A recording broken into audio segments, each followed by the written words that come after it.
Hello everybody and welcome to another episode of Simply Cooked by Maggie and Paul. Today I'm going to show you how to bake this really fine large white loaf. Now I've tried numerous recipes for bread, but I always come back to this one because it's very simple to make, the ingredients are easy to get hold of, and what I like about it is it makes a really nice toast. There's nothing nicer in the morning, I think, than cutting a big thick slice of unsliced bread, sticking it in the toaster, getting yourself a cup of tea and sitting in your favourite chair looking out of the window. It makes my day. So without further ado, let's get on and let's bake this bread. Let's run through the ingredients you're going to need to bake this loaf. As with all bread, the main ingredient is flour. And this particular recipe for the large loaf, you're going to need about 500 grams of strong white flour. Now try and get the strongest flour you can. The stronger the flour, the better it will be. This particular recipe is using skim milk powder. I'm going to put 1.5 tablespoonsful of skim milk powder in with this, and it'll give it a nice lighter texture. If you can't get hold of skim milk powder, and it is readily available in the supermarkets, but if you can't get hold of it, just add a bit more flour. It will taste better if you can get hold of it though. We're also going to put 1 tablespoonful of sugar in there, 1.5 teaspoons full of salt, and as far as yeast is concerned, I'm not going to use fresh yeast today. What we're going to use these fast-acting direct yeast sachets, and you'll need 1 teaspoonful. Now these 1 teaspoon is about 5 grams if I remember rightly, and these are about 7, so we're not going to mess around with that. We're just going to use a whole sachet in there.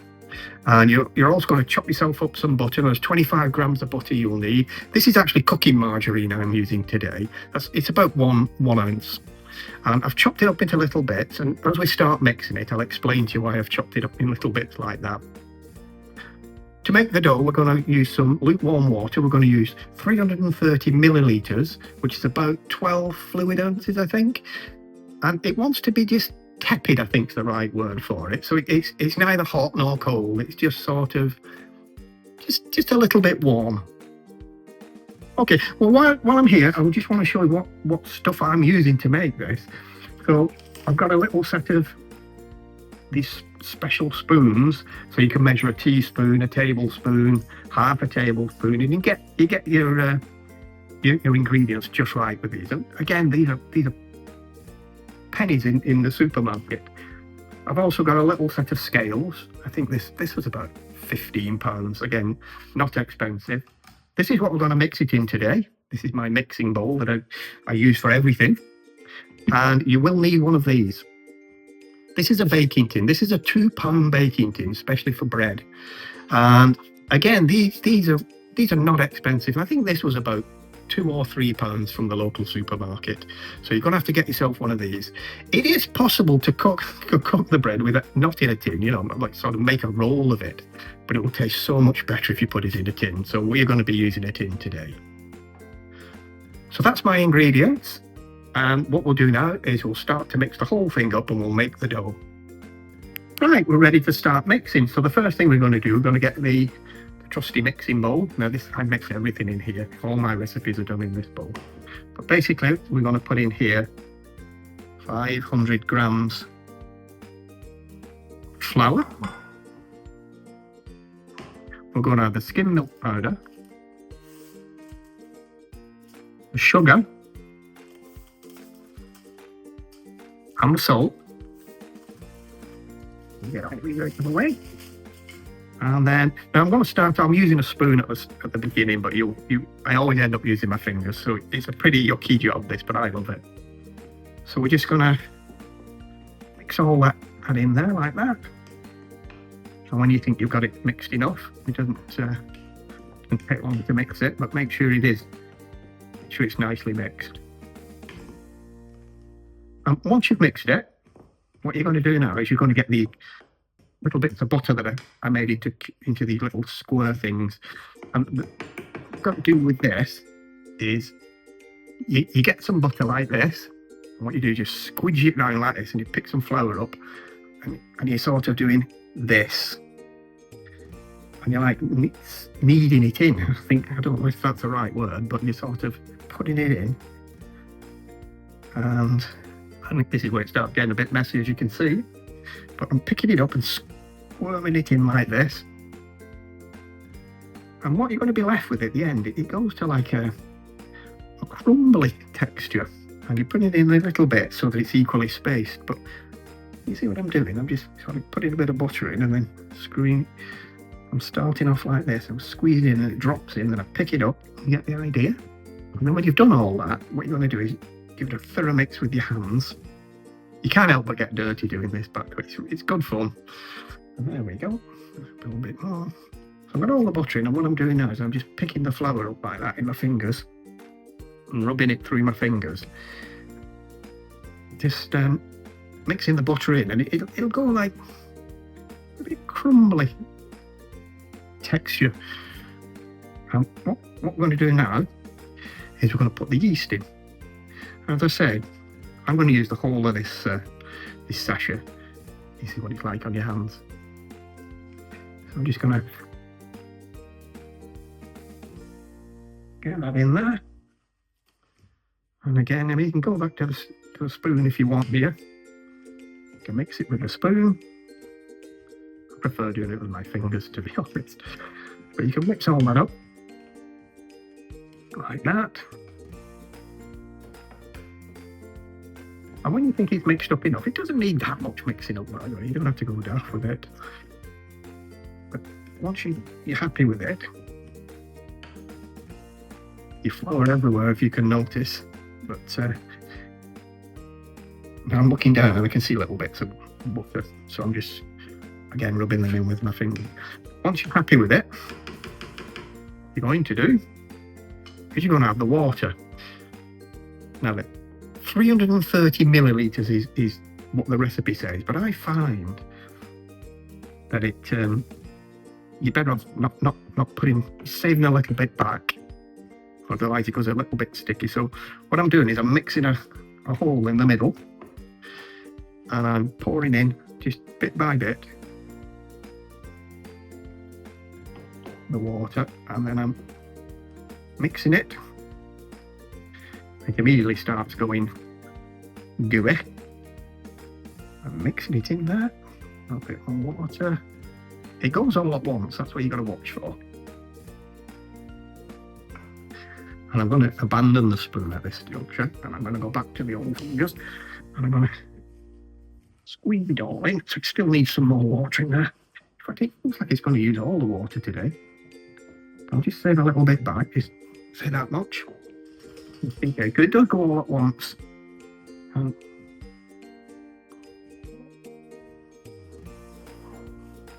the idea is you're just trying to mix it all into a dough. And what happens if you've not got enough water? It still stays in the powder on the outside. You've got to get your water out and experiment with it. But 330 millilitres is what the recipe asks for. And it's not far off, to be honest. I'm going to put a bit more in today. And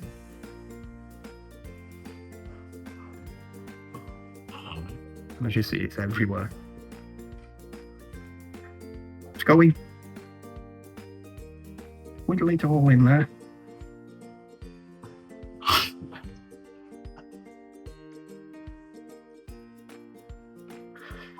don't know if you can hear, but my dog is here today.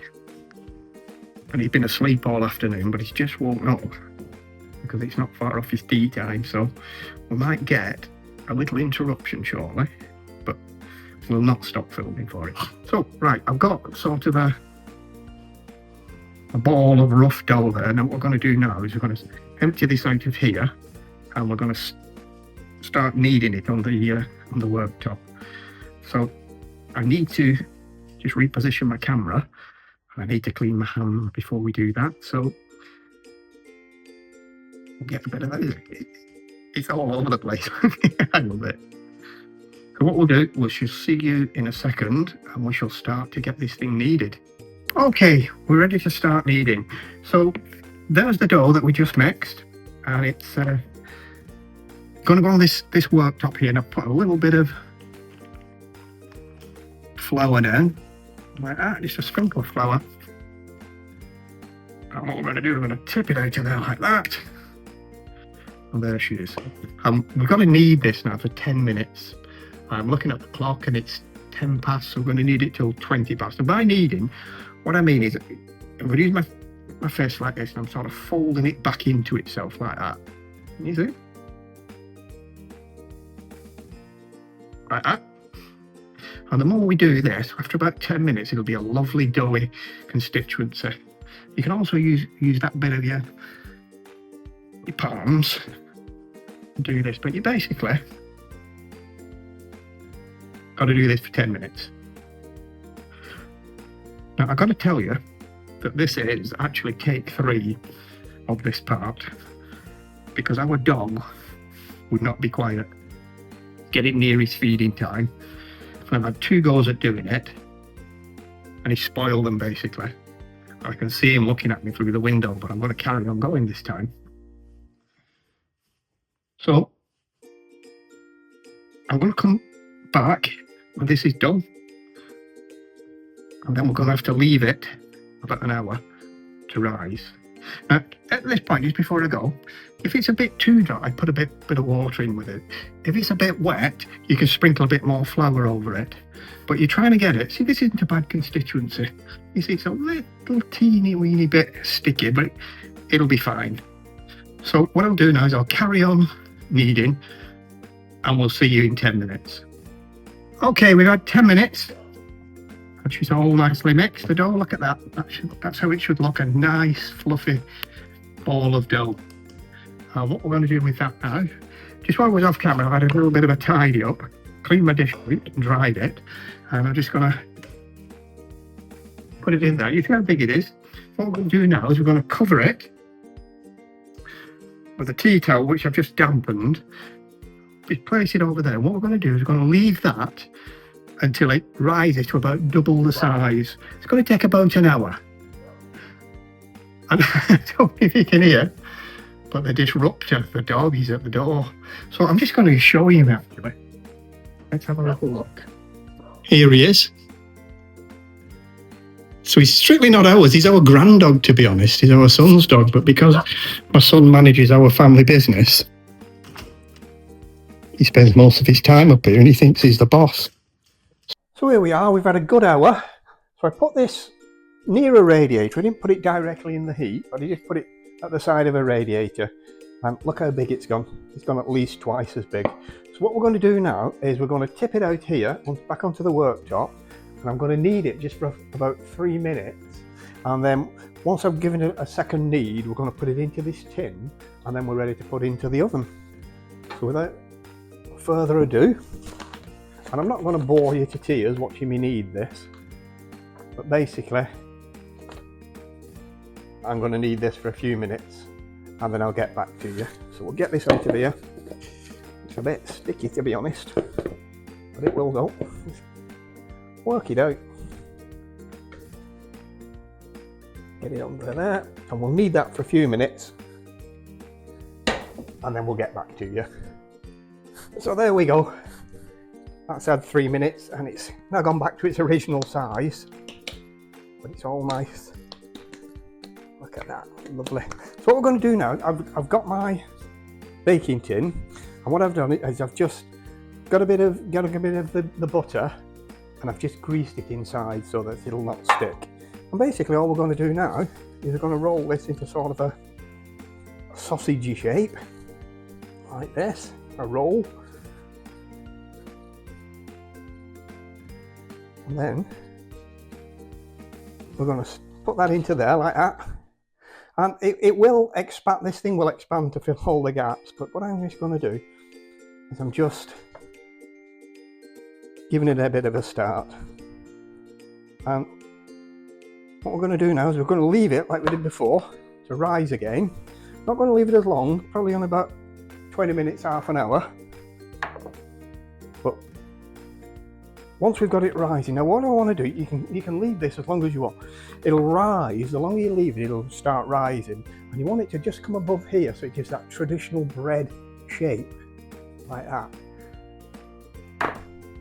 So, again, we'll use the damp cloth and we'll put this somewhere warm and we'll come back in 20 minutes, half an hour, when it's risen. Oh, there's a bit I need to show you. When you're doing this, because it rises, what you want to do with this thing, you want to like do that kind of thing, like shutter it across so that it's got room to rise, like that. Okay, so we shall see you in 20 minutes to half an hour. Okay, well the dough's now had about just over half an hour and it's risen quite nicely, as you can see. It's above the top of the lid of the tin. Now I haven't left it as long. If you leave it longer, it'll get bigger and bigger and bigger, and it'll start flopping over the edges. But I like this bread for toast, so I like to stop it about here because it's a little teeny bit heavier than if you leave it. So we're going to pop that in the oven now. Now I've had the oven on and the oven's up to temperature. Now I've got an electric fan oven here, so I'm at 210 degrees centigrade. If you've got a non-fan oven, you want to put it on at 230 degrees centigrade, and if you've got a gas oven, you want to put it on at gas mark 8. So what we're going to do, we're almost there. We're just going to put that in there like that. And I'm going to set this 30 to 35 minutes is what you want it to be going for, but I'm going to set it to 30 minutes, and I'm going to keep an eye on it because sometimes we don't want to burn the thing, but we don't want it to be underdone. It will rise while it's in there, so we'll keep bobbing back and having a look at it. What'll happen in a minute is the whole of the kitchen will start to smell of fresh bread. If you're selling a house, here's a little tip for you: bake some bread before your viewers come round because it smells absolutely delightful. So we shall see you in a short while. Put the time down. And here we are, there's the half an hour done, and we'll just stop this from peeping. Have a quick look in here. Oh, look at this. Oh my goodness, the smell, it's like a bakery. Get this out, it's red hot. Let me get this out. There you go, shut this up. So there we have it. There is our large white loaf. And I've got to say, it's turned out really well. Let me see if I can get it out of the tin. There we go. There she's out of the tin. She's absolutely red hot, I'm afraid. But that's what you should end up with. If I turn it over, if you want to know if a bread's done, if you tap it on the underneath, it should sound hollow, and this one does. So this is cut perfectly. And there she is. And I hope yours turns out as well as this. Now I can't wait for tomorrow, because tomorrow morning I'll be having this toasted, nice thick slice toasted, and it's going to have some butter on it, and I'm going to sit over in my favourite chair looking out on the meadow and get a cup of tea, and it's going to be a perfect morning for me. What's that, Albie the dog? Same for you. And Maggie as well, I will no doubt. So, well, thank you. If you've watched to the very end, thank you very much. We're pretty new at doing these videos, but we're getting better.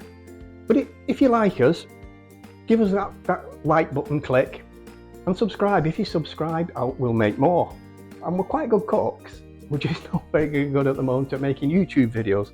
But thank you again for staying with us, and I hope you may have a go at this, because you will not be disappointed. Okay, we shall see you in the next video, hopefully. Thank you, and bye-bye.